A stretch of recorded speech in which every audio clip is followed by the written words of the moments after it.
brenda ditës kapaciteti i saj ka domethënë deri 3 ton për punim të mbetjeve shtatësore. Çka keni bë 4 vjet si ministër për me funksionalizu fabrikën që sot funksionalizon. Po kjo është njëra prej sukseseve më të mëdha të kësaj qeverie.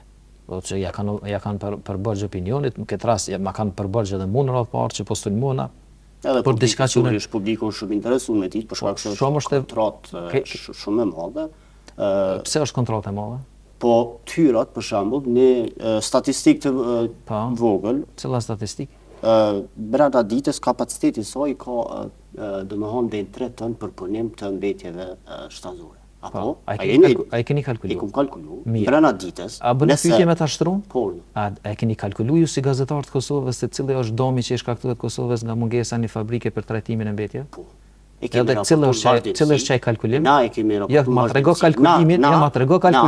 Jo, ma trego kalkulimin, çka ndodh në rast se në Kosovë shpërndohet një rrezik i një pandemie që sikurse ekspert ndërkombëtar kanë paralajmëruar. Kjo është shumë temë mirë që jo temë mirë, po vetë se jeni tu kalkuluar edhe me digitron apo dilin nëpër studio. Çuçi kalkulon jo pro ndotjen e vazhdueshme. Ose çka keni bë 4 vjet si ministër për me funksionalizu fabrikën që sot funksionalizon. Po kjo është njëra prej sukseseve më të mëdha të kësaj qeverie.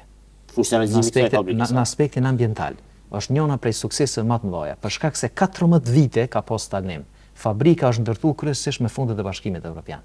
Edhe në vazhdimsi nuk ka pas lëvizje për me funksionalizu fabrikën. Për shkak se kanë prek grupat e 2 miliardë ka Komisioni Evropian, tjerat kanë AUV, për shkak se kanë dështuar investimet me u kriju. Kanë dështuar qeveria në vazhdimsi. Komisioni Evropian i ka dhënë dikun ofër 3 miliardë. 2.7 nëse nuk gaboj. Do thotë mos ka për pjesa tjetër, pjesa tjetër është ka qenë për buxhetin e qeverisë së Republikës Kosovës. Çështja është që na keni me raportu ministri, për këtë fabrikë prej kohës kur edhe problemet kaluara, thashë që jemi ndjeni me secilin ndaj. Jo, dëgjoj se shumë është e padrejtë me pretenduar dhe me thonë që kompania po fiton, po kompania ka ardhur për fitim. Nuk vjen një italian. Na po pyesë ministri. Dëgjoj, jo vetëm kompania italiane, pas kompanitë vendore nuk vinë me funksionalizu një fabrikë për një altruizëm